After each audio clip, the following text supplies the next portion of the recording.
唔見咗咁多肉，咁啊難免咧有街坊咧就聯想嗰種嘅仇恨心係大得幾犀利。咁所以咧就大家成個大埔嗰段時間咧，大家都唔去食燒臘嘅。係啊，啊，你記唔記得啊？係咪我咁咧？記得啊，係啊，即係完全好驚咯！大家你知好多聯想噶嘛。咁而且你點會全部嘢都揾得翻晒？就係個 pat pat 揾唔到，嗰啲比較多肉嘅大腿啊，嗰啲部分啲肉又揾唔到。咁啊加埋你講整咕嚕肉。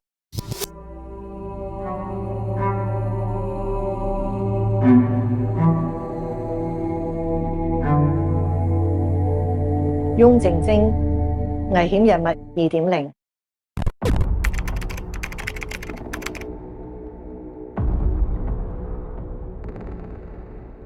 歡迎大家嚟到危險人物2.0，咁啊係翁靜晶啦，咁呢個就係我嘅徒弟楊雲峰律師。咁今日咧我哋要講嘅單案件咧就係楊雲峰律師自己揀出嚟嘅話，呢單嘢咧其實咧我就覺得有印象猶深，咁佢就想講嘅。咁呢單 case 係咩 case 啊？呢單案咧就係發生喺大埔寶湖花園嘅一單燒屍案。咁咧就其實案發嘅揭發嘅經過咧就係關於喺一個金山郊野公園啊。點解我會講呢單？覺得講呢單嘢咧，因為咧有好多警務人員咧同我傾偈咧，佢哋好留心呢個危險人物2.0嘅原來。咁咧咁啊傾談之間問下佢哋，喂，到底有咩案件你哋覺得好勁啊？佢話點解你唔講，一定要講呢單嘢？我諗點解？因為咧呢單嘢好似人肉叉燒包咁㗎，講到當時咧喺金山郊野公園咧，佢講俾我聽嗰個咧，佢係其中有份參與添嘅，就去咗金山郊野公園咧，真係走去揾翻嗰啲殘肢出嚟喎。咁我慢慢會講呢個背景出嚟啦嚇，咁樣。呢個好睇喎，即係嗱阿 Martin 咧，我叫阿琪啦。咁其實咧，佢未做警察之前，未做律師之前咧，其實佢係投考咗警察嘅。咁咧嗰陣時警察部咧就好中意佢啊，都打幾個電話嚟叫佢，你過嚟我哋呢邊啦咁樣。咁啊對唔住啦，俾我拉咗過嚟跟咗我啦咁樣。佢叫我下個禮拜入嗰啲黃竹坑嗰個 training camp 啊你話？好彩，唔係係啊，總之冇去啦。唔係啊，其實我覺得做警察好啊。如果你做警察啊嘛，我又可以同你用唔同嘅角度去睇事件嘛。我覺得而家警察有你咁咪。警察唔准講嘢咧，我做緊咩都唔准講啦。咁如果中意講嘢就冇得做警察啦。咁但係你頭先咪話講個警察講好多嘢嘅，一陣間我哋會講你個警察講咩俾你聽係嘛？唔係，即係佢話佢有參與啫。咁會唔會講啲細節㗎？就話佢都好正經揾嘅，揾得好辛苦啊！咁嗰日咁啊，真係俾佢揾到好多，就開始講單案嘅咧，就係。OK， 好嗱，咁我哋講單案咧，陣就講翻佢嗰啲花絮出嚟啦。咁個案件咧就發生喺1993年嘅。咁個案件奇特嘅地方喺邊度咧？就係話咧，其實咧俾人殺死嗰個咧，就係一個正式嘅太太嚟嘅，殺佢嗰個咧就係一個小三嚟嘅。咁而奇怪嘅地方咧，就係嗰個被殺者咧得33歲，其實都係一個少婦啊，仲係年華芳茂㗎嚇。咁但係咧殺佢嗰個小三咧就係一個婆婆嚟嘅喎，有個孫㗎咯喎。咁即係話咧呢單案件其實成個背景咧都比較令人覺得好奇異嘅。咁好啦，咁件事發生係點樣咧？就係喺1993年7月5號。咁咧就係一個燒臘鋪，個燒臘鋪咧喺大埔咧就好出名嘅。咁就係以前咧就係阿羅波先生咧佢去創立嘅，有成差唔多而家講都有成六七十年前，已經係好耐歷史㗎啦。咁佢後來咧阿波叔冇做之後咧，就將嗰間燒臘鋪咧就俾咗阿波仔做。咁啊係咪又叫波仔記啊嗰陣時？所以叫波仔記嗰間。波仔記咁咧就好多人中意嗰度買燒臘，即係好似我哋啲大埔街坊咧就會知嘅咁。咁嗰日咧就波仔記羅生啦，咁佢個老婆咧本應就去翻佢外家嗰度咧，就係幫佢媽媽上香嘅，因為佢媽媽嗰日係忌神嚟嘅。但係咧好孝順嘅呢個羅太咧就冇出現到。咁嗰陣時咧就已經知道有事啦，即係羅太個媽媽咧，就係羅太個爸爸咧就已經即刻話要報警啦，因為佢唔可能咁唔見咗嘅。咁好啦，咁就已經當時報警啦。咁跟住第二日咧就有怪事發生啦，就係7月6號啦。嗰個小三啊拎住一封信咧，就走去揾阿波仔記老闆阿羅生喎。小三係邊個小三？講清楚就係波仔記嘅波仔個小三嚟嘅。係，即係呢個燒臘鋪老闆嘅新老闆嘅小三啦。攞住封信咧，裏邊咧寫住咁樣喎，就話咧憎死你啊！感嘆號啊！幾年前咧已經知道你同阿 Joey 咧係上床嘅，咁咧我而家咧已經知道咧我要做嘅事咧係功成身退。咁咧，除咗呢個內容咧，就叫阿波仔咧就去取消呢個燒臘店啊、住宅業權啊，仲夾埋咧簽名同身份證號碼嘅。呢個小三咧係叫做錢燕河嘅。咁呢個小三咧，咁其實咧當其時咧就已經係一個婆婆嚟㗎啦。咁咧就大概係40-50歲咁樣啦。咁啊確實嘅年齡一陣間講俾你聽啦。咁咧佢咧就帶住個孫女嘅，個孫女係11歲嘅。咁啊去邊度都要湊住個孫嘅。咁點解要個孫俾佢咁樣湊住唔離得身嘅咧？咁呢個又有另外一單謀殺案嘅。咁一陣間就講啦，即係而家先開咗估俾你聽咧，就係話錢燕河個女又係殺咗人嘅。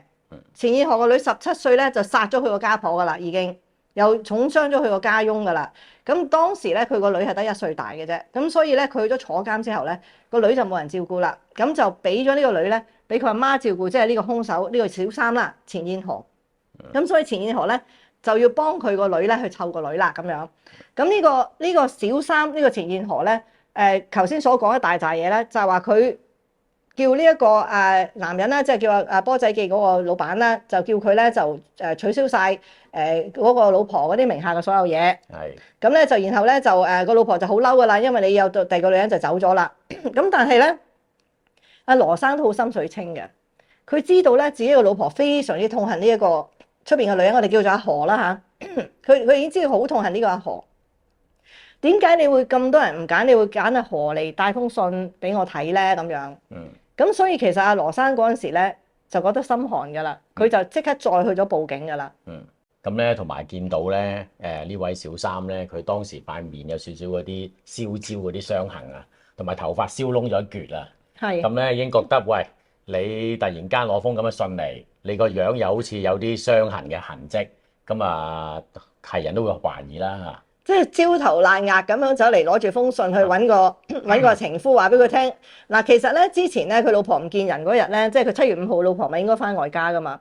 個老公揾唔到個老婆嘅時候咧，已經打個電話俾呢個何。喂，嗱，你老老實實啊，你係咪將我老婆收埋咗？如果係嘅，唔該你放翻佢。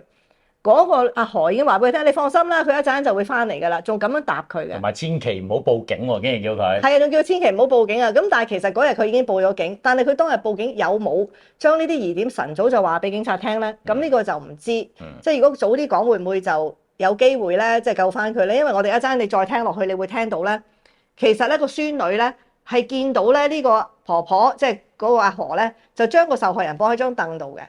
咁佢未必係一下就殺咗佢嘅。咁如果佢早少少就已經督咗呢個阿何出嚟咧，會唔會個故事唔同咧？咁嗱，呢啲早少少供出兇手嘅咧，又係好複雜嘅呢個問題，因為呢個同阿何個女殺人咧，又係有咁樣嘅相連嘅，又係有人死都唔肯講個兇手係邊個嘅。一開始嘅時候，咁好啦，咁佢哋去到7月6號啦，咁啊見到佢焦頭爛額、燒燶個頭，就攞咗封信過嚟，就話你老婆走咗啦，呢個係佢留低嘅信。咁跟住落嚟咧，就要去到咧7月8號啦，係嘛？7月8號啦，係啦。7月8號啦，咁跟住咧就有人咧就喺呢個郊野公園嘅水塘附近咧，就發現咧好多俾人哋斬開一碌碌嘅人體殘肢啦。咁呢度你講啦。咁咧就有一對年輕人啊，嗰陣時喺金山郊野公園。金山郊野公園出名就係多馬騮嘅。哦，馬騮山嗰度。係啊，嗰度。咁有個水塘噶嘛。咁喺度玩啦，可能咁啊揾咗袋膠袋，咁啊好奇打開嚟睇咧就大鑊啦，發現咧有好多嚿啊，佢話形容為咧金黃色嘅肉塊啊。哦，點解會係金黃色啊？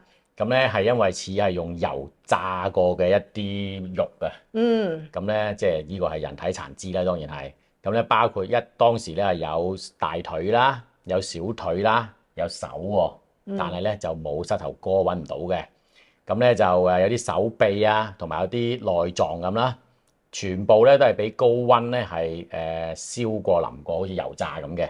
咁咧死亡時間當時睇到咧係覺得係3至4日啦。咁嗰個死者嘅年齡咧都核實咗，大概係25至35歲嘅。咁而咧一路咧都被報稱咗為失蹤人口嘅呢個鍾彩娟啦，咁。一睇，如果呢個金山郊野公園發現咗有殘肢，咁喺呢個附近有一個女士係失蹤嘅，咁好快就已經根本肯定咗係佢啦。咁於是咧，咁呢個時候咧，咁就已經冇懸念啦。咁所以佢哋就大隊警察咧，就去到呢個阿何啦嚇，佢嘅嗰個寓所嗰度啦。咁一開門嘅時候咧，就見到阿何咧嗰塊面啊、身啊，全部都係油炸過嗰啲泡啦。好似你咁講，個頭髮燒焦啦，個樣咧即係都好似煮咗一個好大鑊嘅油炸嘅嘢咁樣嘅。咁啊當時係捉住佢咯，就話我哋都知道你做㗎啦，咁你好講咯，唔肯講咯，一路都係保持緘默嘅，直至到咧警察咧就去見到有個小女孩，亦都知道個小女孩係唔離身嘅，咁於是就問呢個細蚊女啦。咁細蚊女我哋唔講佢叫咩名啦，我哋俾個假名佢啦。就叫佢做咩好咧？小妹啦，我哋叫小妹啦。咁我哋就問阿小妹啦，就話小妹，你老老實實講出嚟喎，究竟婆婆有冇做啲咩古怪嘢？有冇喺邊度收埋條屍體啊？咁樣咁啊，小妹妹咧就真係和盤托出啦。係。後來小妹妹咧就同翻啲警員咧就去到呢個馬騮山個水塘啦。係啊，咁咧個小妹妹和盤托出得好冷靜喎，仲要。佢譬如話咧係當日咧佢見到有好多個膠袋喺間屋裏邊，咁咧甚至有啲手指添。佢就咁講嘅，咁佢就話當日咧其實佢夜晚起身去洗手間嘅時候咧，佢係見到咧有個女人係俾人哋綁咗喺張凳上邊喺客廳嗰度嘅。咁佢認得呢個女人係邊個嘅？咁佢就原來一路咧都唔叫佢個婆婆做婆婆嘅，個婆婆係要佢叫佢做阿姨嘅。咁而咧呢一個受害人咧，即係呢個正式嘅羅太啦，咁佢就指示呢個小妹咧就叫佢做阿姣嘅，咁有花名叫阿姣嘅。咁咧就而呢個小妹咧其實都同警員透露咧，佢知道嗰個婆婆係殺咗呢一個受害人嘅。咁佢話佢當晚咧見到綁住咗。咁亦都咧就到佢第二次再起身嘅時候，想去洗手間咧，洗手間嘅鎖匙已經鎖門已經係鎖咗㗎啦。咁佢就見到入邊有好多黑煙，同埋咧有啲燒焦嘅味道。咁好似阿 Martin 頭先講咧，就話好多膠袋啦嗰陣時已經。咁佢打開個其中一個膠袋，就睇到入邊有隻手指嘅。咁所以咧，佢肯定咧嗰個受害人咧，即係佢嗰個婆婆叫佢做阿姣啦嚇，咁啊叫人哋個太太啦，咁啊已經係死咗㗎啦。咁啊，郊野公園點咧？咁去郊野公園咧，咁就幫手警方手咧，就去揾翻嗰啲之前抌低咗嘅膠袋啦。揾到個頭嘅，個頭咧就當時係冇攞膠袋包住嘅，個頭就碌咗落山坡嘅。跟住咧就有一個白色嘅膠袋，入邊咧就係挖晒出嚟啲內臟嚟嘅。咁就但係最主要嘅咧就係揾唔到最多肉嗰部分，就係揾唔到咧佢個 pat pat 嚇。咁咧就因為咧有好多肉嘅部分咧係未揾到，咁嗱我哋呢度又要褪翻後少少講啦。咁呢個燒臘鋪其實都關鍵嘅，咁因為點解咧？其實呢個阿何咧係做燒臘嘅，咁佢點樣會識咗呢個波仔記老闆咧？咁就因為咧有一次阿波仔記老闆阿羅生咧就打錯電話，就打錯咗俾阿何，兩個人係因為呢個打錯電話嘅咁嘅事咧就做起咗朋友，一見如故。變成咗忘年之戀，雖然女方係大佢13歲，咁但係咧佢都愛上咗佢。咁然後咧冇幾耐之後咧，咁佢仲話俾老婆聽咧，我揾咗一個大嬸嚟幫手公司，唔係幫個遠房親戚。遠房親戚又話即係總之個遠房親戚啦，就嚟幫我哋呢間波仔記燒臘鋪咧就做工咁樣。咁佢老婆見到一個年長嘅女士，咁都冇咩覺得奇怪，就俾呢個阿何咧就留咗喺佢哋原先嗰間鋪頭度咧就做幫手嘅。咁但係咧，阿羅生啊，實在唔小心，咁啊，除咗佢哋喺鋪頭入邊會親熱之外啦，咁亦都成日咧就跟咗阿何去佢住嘅地方嗰度啊，住喺寶湖花園啊，係咪嗰陣時？係。咁咧就所以咧，老婆就後來就知道咗啦。知道咗之後咧，佢咧就不但止冇同呢個阿何分手，佢仲打本俾佢。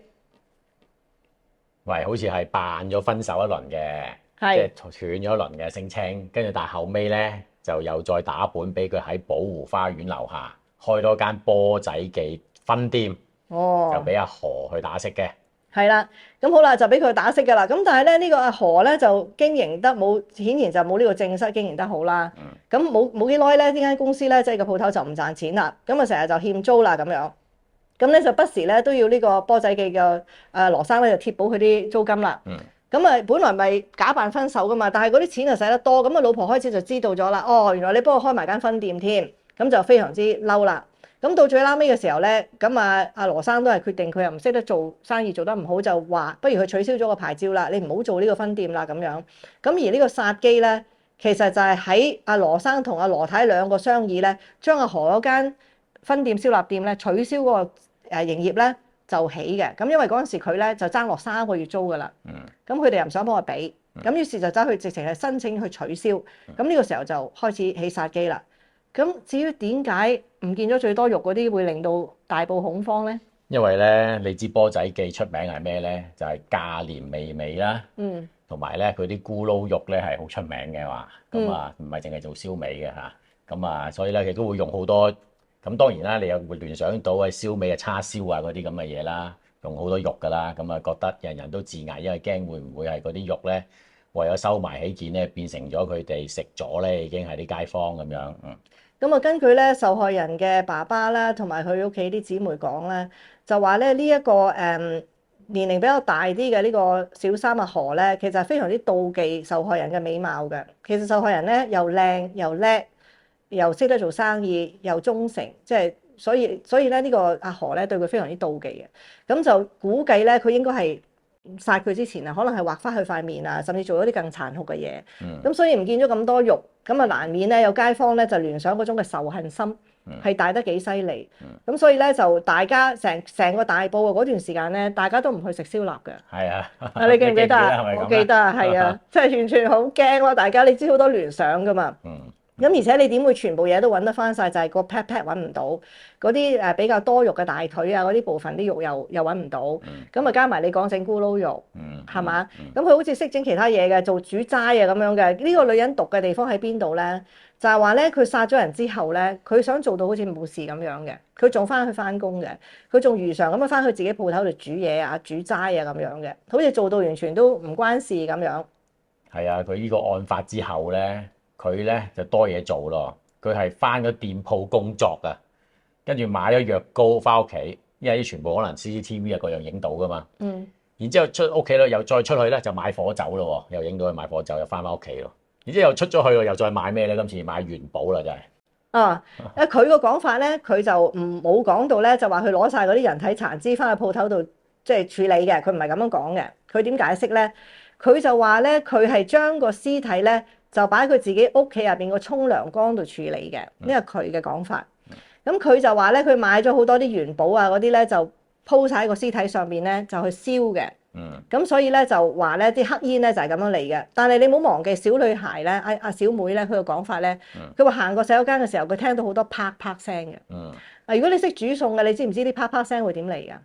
係咪油炸嘢嗰啲聲啊，定點樣啊？嗱。油炸嘅聲係會啪啪聲嘅，但係如果你將一啲好滾嘅油，然後咧整一大鑊嘅好滾嘅油倒落去一啲肉，或者甚至你倒落個豆腐嗰度都一樣係咁樣嘅，有水分嘅嘢，就會出現好多巴拉巴拉巴拉嘅聲嘅。咁而咧，如果啲水分係多得滯嘅話咧，係會彈嘅，即係會彈上嚟嘅。咁呢個亦都解釋到點解阿何咧自己成身成面成頭都係嗰啲泡咯。咁呢個如果佢係喺個洗手間入邊。喺個沖涼缸入邊去倒啲滾油落去炸咧，就會配合到小妹所講，聽到個廁所入邊啪啪聲，同埋啲油彈起上嚟嗰個情況。咁但係你又講到話佢咧之後都有翻到鋪頭嘅，咁會唔會攞咗某幾件去鋪頭度做嗰度嘅器材好啲？咁呢個就真係唔知啦。咁咧阿何咧可以講下佢背景嘅。案發嘅時候先成日講佢歲數咧，佢46歲啦，應該。都唔後生啦咁咧讀書咧就讀到小4嘅。細個嘅時候咧，曾經做過工廠嘅車衣嘅，咁咧63年結過婚，大81年就嚟81年就離咗婚啦。咁佢獨自咧就養育咗2個仔女嘅，其實係咁咧82年咧咁咧嘅時候咧，佢嗰個有一個大女嘅，其實係已經等陣會再講啦，就已經結咗婚嘅，咁啊大概17歲到啦，亦都牽涉咗另一單好恐怖下嘅謀殺案嘅，其實係。咁咧之後佢就同阿孫女小妹咯，就係同住啦。咁啊案發時候係應該係11歲到嘅小妹嚇。咁其實呢個小妹都幾慘嘅，佢個婆婆係殺咗人啦，佢媽媽殺咗人啦，而佢咧亦都有理由顯示咧，就係當時係陪咗婆婆咧去分佈嗰啲屍體，即係抌嘢嘅，亦都見到嗰啲手指啊嗰啲咁嘅嘢。咁成日其實就都3代人都接觸到啲咁唔應該接觸嘅嘢啦。咁好啦，咁啊阿何咧，阿何佢點樣講咧？咁佢嘅招認口供入邊咧，嗱呢度首先講俾你哋聽先。阿何最終咧係謀殺罪名不成立，係誤殺罪名成立，佢只係需要坐6年監嘅啫嚇。咁呢個當時咧社會上面係反彈得好犀利嘅，咁啊唔淨止受害人嘅家屬咧出嚟抗議嘅，有立法會議員啊嗰陣時阿李鵬飛㗎嘛，係好多人都出嚟抗議話咁樣點得㗎咁樣。咁佢咧點解會打甩嘅咧？嗱你就聽下佢點講啦。咁佢嘅講法咧就係話咧7月5號凌晨。5點零鐘嘅時候咧，佢就已經去等呢個受害人阿娟翻工啦。你可見得呢個太太阿娟好勤力㗎，佢5點鐘就去做燒臘準備開工㗎啦。咁佢等咗佢之後咧，佢係同呢個阿娟咧就講：我想同你傾下。咁佢一定係費盡唇舌就氹咗佢咧，就上咗佢嘅住所嗰度，就去咗去寶湖花園嘅，即係個小三氹咗個大婆去咗小三屋企嘅。咁佢嘅講法去嘅時候咧，佢係希望咧佢唔好取消佢個分店嗰個註冊，就希望咧就可以大家講和嘅。咁但係佢就話咧，個太太就唔應承，大家傾唔埋欄嘅。咁傾唔埋欄之後咧，就通宵啦，傾咗。第二朝早咧，佢仲講咧，佢係同埋個太太一齊落去樓下咧，就買蛋糕食嘅，係咪咁啊？佢話係啊，好似即係點解我唔明點解會傾到咁耐咯？不過佢咁講啊，佢個版本，仲要係食蛋糕啊咁樣，但係傾咧翻到去寶湖咧，傾到深夜嘅喎，深夜喎，即係由朝傾到晚喎。咁咧就話大婆咧仍然拒絕，同埋咧最後決定要離開啦。咁呢一下咧，咁咧佢就好激氣，就用一個生果刀咧去襲擊呢個叫做娟啊嚇。咁啊兩人糾纏啦，佢話。咁到最後糾纏起上嚟咧，佢為咗保護自己，綁咗阿娟咧喺嗰張凳嗰度啊。佢其實唔係用生果刀襲擊佢死嘅喎。佢話咧係唔小心綁嘅時候咧，後尾唔小心勒死佢嘅。嗱，所以呢啲碎屍案咧，其實對個受害人係非常之唔公平嘅，因為你都碎到咁樣啦，點講你點殺嘅咧，係嘛？咁老實講，我講呢個案件嘅時候咧，都有一位大律師都有問我，佢話佢哋兩個都係女人，差唔多身材高大，個死者仲後生啲，佢點樣可以制服到個死者咧？咁嗱，通常呢啲嘢咧，你會見到啲細節放大咧，嗰啲被兇手放大嘅細節咧，就係我哋要注意㗎啦。佢呢度特別講到咧買飲品同蛋糕。嗱，佢話咧佢係凌晨嗰度就截停咗阿娟㗎啦，就氹咗佢去佢屋企。然之後咧，佢就話咧佢哋去買嘢食，買蛋糕同飲品。會唔會係喺個蛋糕同飲品入邊落咗藥？注射咗啲嘢落去嗰個飲品嗰度，而咧佢哋之前傾咗幾個鐘頭，大婆又唔覺得佢會咁兇殘會殺佢，咁所以喺呢種情況之下，先可以將佢綁喺張凳上邊。咁呢單案件咧，其實即係當然當時好大爭議啦，就係佢係誤殺罪名成立啫喎。佢用一個乜嘢嘅答辯理由咧，就係用咗殺人罪行條例第4條啊，即係叫 provocation， 即係被激怒啊，呢個係。咁其實呢個即係咩？我哋好似之前都講過啦。係啦，簡單講下咧，就係話咧，如果有一個人講咗一啲嘢，去激到嗰個殺手啦，激到兇手非常之嬲嘅，咁咧呢個兇手喺盛怒之下殺人咧，就可以將呢個即係失去咗理性啊嬲到，咁就可以將個謀殺咧降為誤殺嘅。咁但係有好多嘅考驗嘅。第一就係話咧，佢所講嘅嘢會唔會令到呢個當事人真係失控咧？咁譬如咧，我鬧你係光頭佬，咁你就一定唔會嬲，因為你唔係光頭佬啊嘛，係要中你嘅，咁樣先至會嬲嘅。咁佢有啲 test 嘅。咁但係咧，我就覺得佢呢一個真係算係好彩嘅。其實我好想揾邊一個大律師幫佢打甩嘅，因為點解咧？第一咧，即係嗰個死者啦，當時俾佢綁喺張凳度噶嘛，係嘛？佢講乜嘢嘢可以令到一個即係被綁咗嘅人，佢話佢同佢糾纏，我已經好唔明噶啦。即係佢俾佢綁住咗，點樣糾纏咧？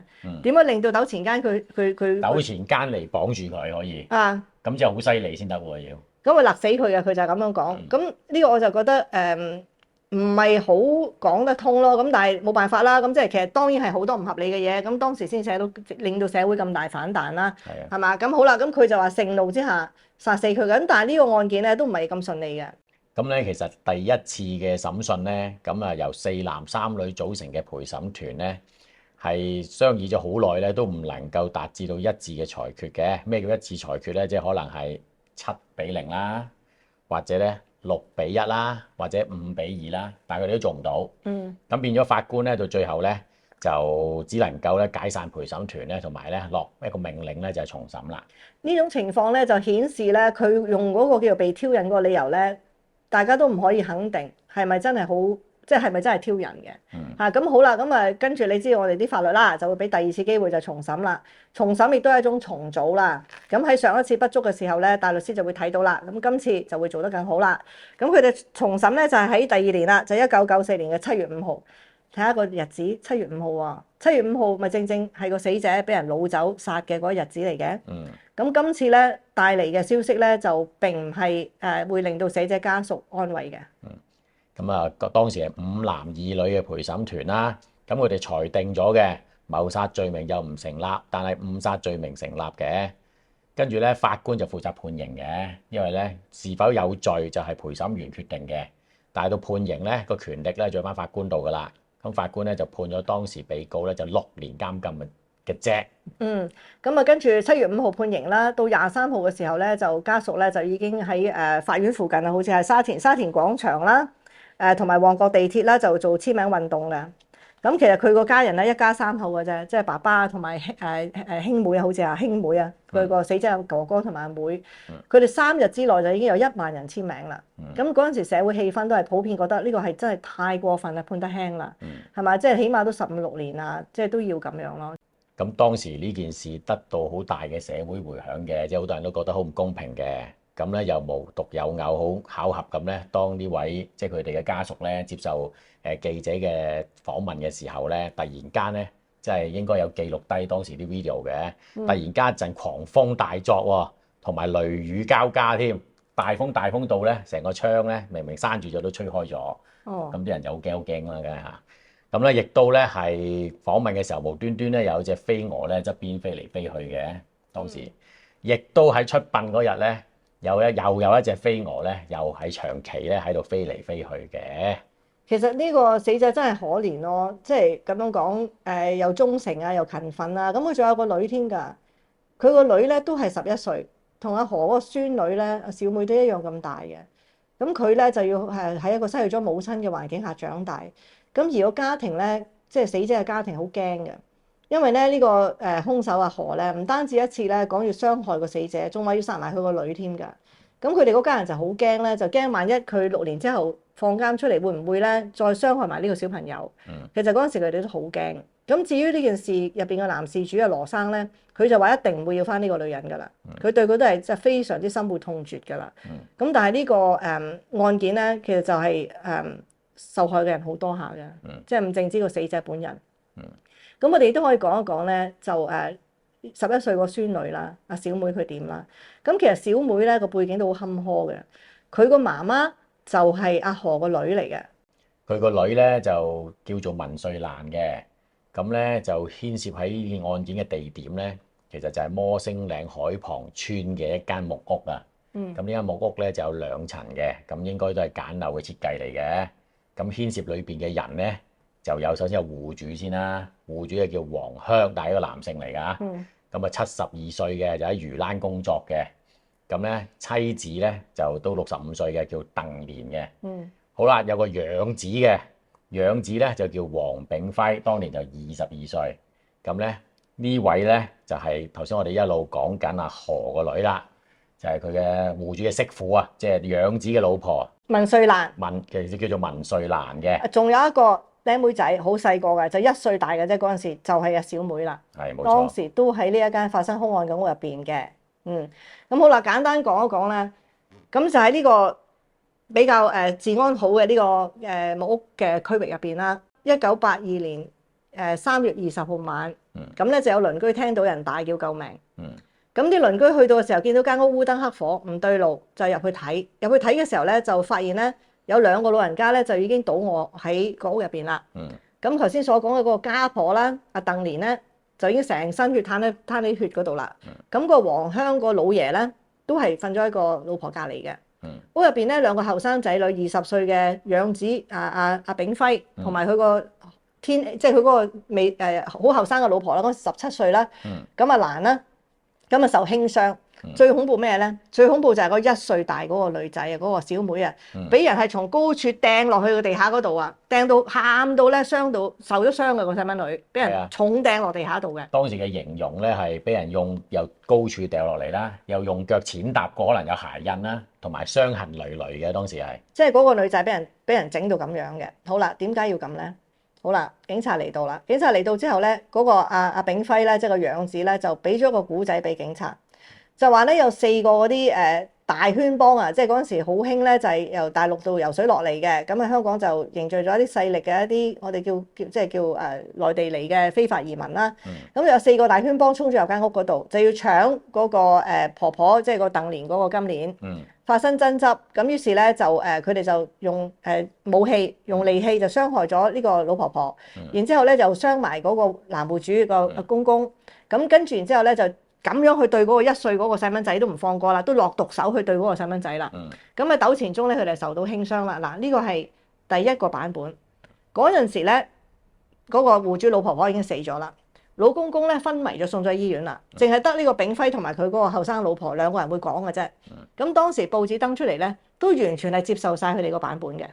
但係咧，戶主黃香咧，咁佢就其實當時有生命危險㗎，因為佢嘅傷勢都好嚴重㗎，佢身上有多處傷痕，頭骨爆裂㗎，面部下顎受刀傷，曾經有生命危險。但係佢咧喺第二日咧，好快已經自己出咗院啦。嗱，呢一個咧，其實真相係點樣啦？嗱，當時咧就大家都相信呢一個係咁樣嘅講法，有賊入屋嘅講法啦。咁但係跟住落嚟點樣開始發現有問題嘅咧？嗱，講到黃香傷成咁咧，黃香可以生還，仲可以咁快出到院咧，呢一個咧就係阿炳輝冇諗到嘅。佢當時係第一個衝出去大叫咧，俾人打劫嘅，係佢去報警嘅。因為佢諗住黃香已經死咗啦嘛，咁佢哋嘅古仔係冇人再質疑啦。估唔到嘅就係黃香，即係個養父係死唔去嘅。講翻黃香啦，黃香咧就去咗醫院。黃香其實知道咧個老婆係俾呢兩個養子同埋個新抱殺嘅。佢知道，但係黃香係唔知個老婆死咗嘅。黃香喺醫院嘅時候咧，就問啲醫護人員問佢個老婆喺邊度，想揾個老婆。當時醫護人員已經話俾佢聽，你老婆死咗㗎啦。但係黃香就話：你哋夾埋啲警察嚟呃我，等我咧就督我個養子出嚟嗱，因為佢咧就好緊要咧呢個養子嘅繼後香燈嘅，佢就冇去講到真相出嚟，佢就一路係保護緊個養子嘅。咁所以咧，直至到佢翻咗屋企之後，翻到屋企個老伴唔見咗，揾勻都唔見個老婆，而等嗰啲鄰居同埋啲村民話俾佢聽，你老婆俾人殺咗嗰陣時，佢先至知道原來嗰個養子殺咗佢老婆。咁就即刻唔同啦。因為咧佢咧就唔再有原因要保護呢個養子啦，可能佢覺得太離譜，咁佢即刻就同差人咧將成件事實咧講翻出嚟啦。咁個事實咧就係話咧，喺3月20號晚咧，1982年咧夜晚咧，佢就瞓喺尾房嘅，佢就聽到間屋好嘈，就前邊嗰度就有好多嘈吵聲，咁於是佢就走出去睇。佢出到去嘅時候就見到佢養子咧同埋個新抱咧兩個人咧就已經拎住啲武器㗎啦。咁佢就望到佢老婆咧，就倒喺個血泊入邊嘅，已經係唔喐得噶啦。咁佢就大聲嗌：你哋做乜嘢？咁本來咧，佢問佢哋嘅時候，你哋喺度做咩嘅時候，第一聲嘅時候咧，佢就話冇嘢，你翻去瞓覺先啦。想打發佢嘅，但係當佢見到佢老婆喺血泊入邊嘅時候咧，佢再嗌嘅時候咧，佢哋就襲擊佢啦。跟住佢就冇知覺，已經暈咗啦。佢話佢自己嚇。但係咧，佢係睇到咧，係個新抱搏佢嘅嗰下。咁好啦，咁跟住暈咗之後咧，咁就係我哋頭先所講啦，就諗住佢死咗啦。咁於是咧就走去報警啊，後邊啲事就咁樣發生啦。咁當然我哋見到嘅就係呢個其實係一個佈局嚟㗎啦，就想報道好似俾人哋打劫咁啦。而且為咗警方會信咧，佢哋做咗咩啊？佢哋對自己嘅女落咗毒手喎。就係咯，咁佢傷痕累累㗎嘛，個女就係高處墮下，用腳踐踏同埋傷痕累累。咁呢個到底邊個做咧？咁啊係咪？咁肯定佢哋兩個做㗎啦，間屋都冇其他人啦。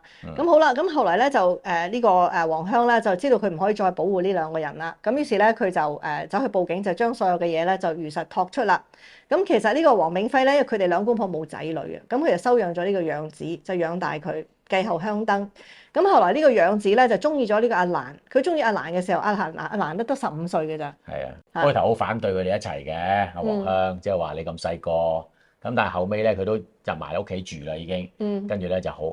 街坊都係咁講嘅，話佢好錫呢個新抱叫做咁啊新抱仔咁細個好錫啦，咁啊跟住阿香呢個阿蘭咧都未夠17歲，16歲就已經生咗嗰個孫女出嚟啦，即係個小妹啦。咁啊跟住咧，其實案發嗰陣時咧，阿蘭係帶住肚嘅，7個月大嘅。佢呢一個仔咧，後來喺監獄嗰度生出嚟嘅。其實阿蘭啊嘛，即係個新抱，佢有佢講法嘅。佢話點解會發生呢件事咧？就係因為咧，佢老公帶一個男性嘅朋友翻嚟，咁呢個男性朋友咧就好唔規矩嘅，成日咧都想非禮佢，甚至強姦佢。咁咧阿家姑咧見到啲咁嘅事咧，就成日咧就唔係鬧阿養子喎，就走去鬧阿蘭喎。咁啊變咗成日嘈起上嚟，喺個嘈交度咧就發生呢個襲擊嘅係。因為呢個朋友咧姓吳嘅，其實就係個養子嘅朋友啦。咁佢咧嚟住咧就唔係白住嘅，佢就交租嘅。咁啲租咧就交俾個家姑嘅。咁個家姑咧最後就因為咧阿蘭嘅投訴啦，因為阿蘭就話呢個姓吳嘅朋友成日無手無腳，咁於是就趕咗佢走，就冇租收啦。咁於是咧就話屋企嘅環境又唔好，你又咁多事，而家趕走咗個租客啦，咁啊又少嗰啲收入啦，咁就成日都係為咗啲咁嘅嘢喺度嘈。咁阿蘭咧就講法就係話，因為咁樣咧嗰晚就同家姑嘈交。嘈交之後咧，就錯手就殺咗佢啦。但係嗱，呢個咧我哋就好簡單啦，案情而家已經清楚啦，就係話咧，其實個養子夾埋個新抱殺父母。好，咁你上咗法庭，上咗法庭之後咧，嗱可以講俾你聽嘅結果咧，就係謀殺罪名成立嘅。個阿蘭同埋個老公都係謀殺罪名成立嘅，但係因為阿蘭咧未成年少女，所以係等候英女王發落嘅嗰陣時，咁佢大概坐咗10零年咧，就應該係放咗嘅。咁佢阿媽入去坐監嘅時候，啱啱好佢就差唔多放出嚟嘅。咁好啦，上到法庭之後咧，點樣咧？就係嗰個男仔咧，個老公咧攬晒上身嘅。佢咧就全部咧就講咧話阿蘭咧只係旁觀者嘅啫，佢就冇份殺嘅，佢就淨係得個睇字嘅啫。咁阿蘭咧亦都係將嗰個責任推咗落去老公度嘅，因為你兩個都入謀殺，邊個照顧啲仔女咧？咁就想係咁樣，但係就唔成功嘅。點解咧？點解唔可以一個人攬晒嘅原因咧？其實喺法律上咧，我哋有一個叫 joint enterprise 啊，即係共同犯案一個原則。即係咧好簡單講，一個 A 去犯案，但係咧譬如一個 A 想捅一個受害人一刀啦，咁但係 B 咧佢冇刀喺手啊，不過捉住咗個受害人啫，咁啊俾阿 A 捅咗落去啦。A 同阿 B 兩個都有份謀殺嘅，咁樣係。咁咧好明顯呢一度咧，阿蘭咧係有好大嘅參與啦，尤其是咧佢係亦都俾有證據顯示咧，佢係幫呢一個加工嗰個人嚟嘅。咁咧呢個已經證明到咧，佢之前肯定係同佢個老公咧係有好多犯罪嘅行為，先至會順應到落去咧，佢順手攞唔知順手定咩啦，特登咧就幫咗加工嘅。因為控方講法咧就係話咧，如果佢一路都冇傷害過任何人嘅，佢係未試過殺人嘅，未試過傷人嘅，佢唔會咁順手一見到個加工出嚟就剝個加工啦嘛。個加工嘅傷勢好犀利嘅喎，頭骨爆裂嘅嚇，頭骨爆裂下顎又插刀，即係基本上佢哋係諗住佢死梗嘅，所以先走出去嗌救命話打劫嘅，即係唔會諗住佢會生得翻嘅。咁呢個女仔如果佢之前唔係已經下過狠手，已經係殺開人嘅，做咗啲咁嘅嘢啦，佢都一不做二不休咧。呢個係一不做二不休嘅心態，呢個就係控方所講嘅。佢之前一定有殺過家姑，傷害過家姑，所以佢先至落到咁嘅手去再做埋嗰個家翁嘅咁樣。咁所以咧，你睇見呢個女仔阿蘭嗰種嘅兇狠程度，即係其實當時控方講話，甚至乎最落得手多嘅都係佢。係原因點樣講都好，呢個養子都係佢嘅養父母湊大嘅一手一腳。你點樣殺起上嚟都冇佢咁落得咁爽啊個手。咁所以你見到呢個阿何，再睇翻佢個女阿蘭即係佢哋嗰種嘅，即係戰鬥民族嗰種嘅兇狠法，有個共通之處咁啊，好似係咪？係啊，即係會唔會即係學有啲心理醫生講話，即係有啲精神科醫生講，佢哋可能喺個血入邊咧係有啲好唔同嘅基因咯。咁最後咧，咁當然啦，就佢哋就裁定謀殺成立啦。等我睇下個判期咧，就係呢個10月嘅31號1983年。咁佢哋兩個都係被裁定謀殺罪成嘅，而傷害個家翁咧，黃香嘅嗰條罪名咧就係12年嘅傷人罪12年嘅。咁你睇一睇佢呢個判刑，又睇下何判6年嘅監禁。嗱，佢傷害到呢個黃香家翁冇死到，佢都出到院，都12年啦。咁嗰個判6年係殺咗一個人，仲要咁樣去炸佢嘅屍體啊，仲要咁樣。咁所以呢個之前嗰個阿何嗰個判案係真係太過輕咯，所以真係都好有興趣知道佢嗰個原審係邊個。嗱，呢個案咧，阿何嗰個案咧，即係保護消失案咧，我哋係睇唔到法庭判詞嘅。點解咧？個原因就係佢冇上訴。咁通常佢一做咗上訴咧，我哋就可以查到嚟睇啦。咁但係佢冇做上訴，我哋就睇唔到啦。咁點解佢唔上訴咧？咁好明顯啦，係人都唔上訴啦。如果得6年係咪？係啊，真係執到啦。咁啊好啦，佢唔上訴，咁但係政府可唔可以上訴啊？當時咪有好大嘅呼聲話政府點解唔去覆核刑期嘅？咁啊，其實律政司係有權覆核嘅，不過咧佢解釋咧就難度好高，佢覺得唔會成功，因為咧係要個法官原則上係錯誤，或者咧係咧個刑期係少到或者唔合理到離晒大譜啦嚇。簡單啲講，先至有資格去覆核嘅。其實係咪離晒大譜？我諗啊見仁見智啦。咁我哋仲有冇啲咩要補充？冇啦，即係一單咁樣案，我哋揭發到咧，其實3代咧都好唔好彩牽涉到呢一個謀殺案係。咁希望就學呢個家人話齋啦，件事可以真係告一段落啦。即係佢哋其實都好驚啦，因為你6年就放出嚟啦。咁希望佢哋平平安安冇嘢啦，咁樣係咪？咁我哋到而家為止就好啦。咁如果咧你哋中意危險人物2.0呢個 channel咧，就記得 comment、like and share。Thank you。